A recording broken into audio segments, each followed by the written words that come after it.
Bab 81. Via yang baru saja kembali dari kafe hanya bisa marah dan mengumpat di dalam hatinya. Dia sangat kesal sore ini. Sesampainya di rumah kos mereka, Via tidak langsung masuk. Dia masih duduk di kursi beranda berharap kalau Jerry akan datang. Sebenarnya Via sengaja memperlambat langkah kakinya dengan harapan Jerry akan mengejar dan memohon-mohon padanya agar tidak marah dan jangan pergi.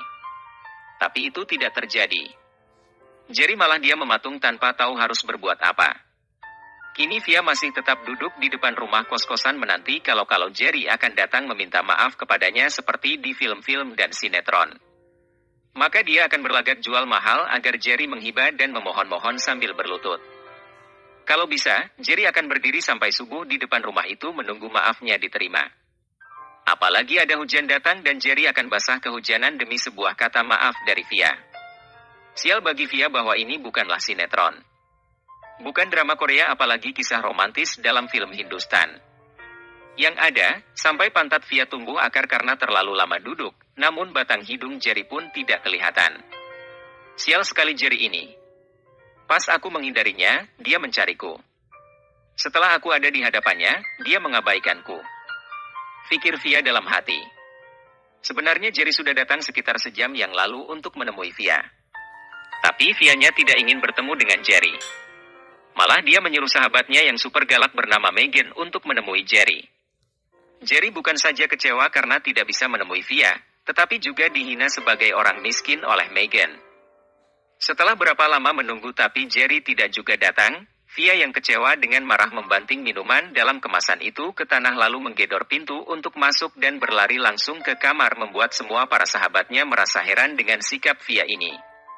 Sementara itu di kafe, Jerry yang ditarik tangannya oleh Lisa untuk masuk ke kafe itu hanya bisa pasrah saja seperti kerbau yang dicucuk hidungnya dan menurut saja kemana Lisa menariknya. Ayo Jerry, segera pesan minuman MU. Kata Lisa dan segera melambaikan tangannya memanggil pelayan kafe. Kopi pahit untukku. Kata Jerry. Dia sengaja memesan kopi pahit agar Lisa tahu kalau saat ini dia sedang merasakan kepahitan itu. Tapi ya, Lisa mana tahu hubungan Jerry dengan Via. Yang dia tahu adalah mereka semua sahabat bagi dirinya. Kenapa tidak memesan coklat atau cappuccino Jerry? Tanya Lisa. Oh, kopi pahit sangat bagus Lisa.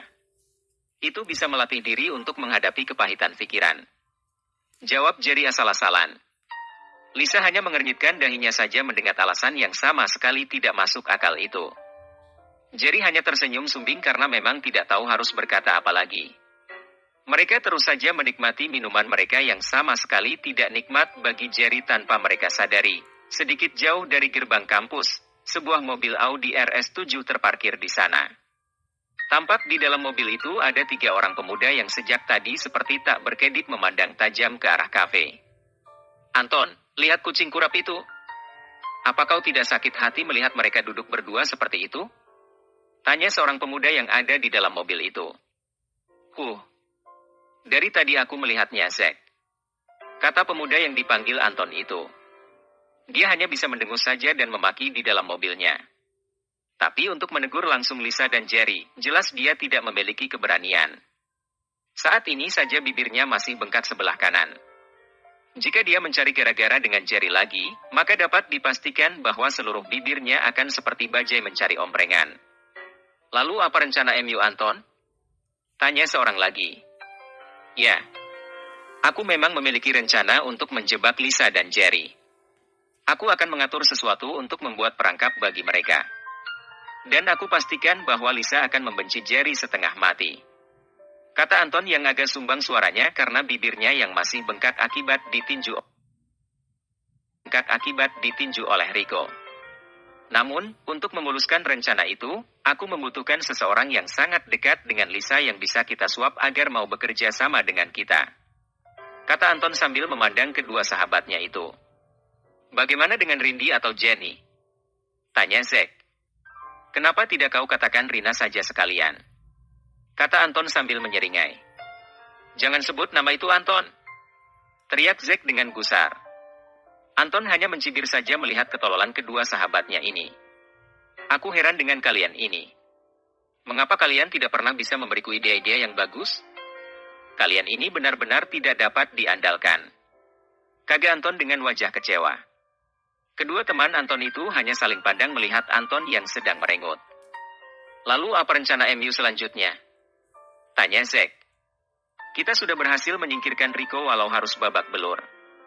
Tapi aku belum puas sebelum menyingkirkan mereka semua termasuk Herman. Aku masih ingin perlakuan yang aku terima di halaman Lotus Mansion waktu ulang tahun Rindy. Mereka benar-benar telah menghinaku. Geram Anton dengan bibir monyongnya. Aku pernah mendengar Lisa bercerita dengan Rindy dan yang lainnya bahwa sepupunya akan pindah ke Golden University tidak lama lagi. Kata John. Wah, jika itu benar, maka ini adalah berita baik. Kata Zack. Anton, kau harus bisa mendekati sepupu Lisa ini. Bukankah kau ingin menggunakan orang terdekat Lisa untuk menjebak Jerry? Jika kau bisa memanfaatkan sepupunya itu, maka peluang keberhasilan MU mungkin terbuka lebar. Kata Zack. Hanya saja kita kan belum tahu apa rencana yang dimiliki oleh Anton. Kata John agak ragu. Kalian tenang sajalah. Tunggu saja pelantikanku sebagai Presiden Persatuan Mahasiswa di kampus ini. Kata Anton. Lalu apa hubungannya dengan rencana yang sedang kita bicarakan ini? Tanya Zack. Begitu aku dilantik menjadi Presiden Persatuan Mahasiswa di kampus ini, maka aku akan mengadakan sebuah acara yang akan diikuti oleh semua mahasiswa. Dan akan ada acara susulan yang akan kau persiapkan untuk mahasiswa yang aku undang sendiri.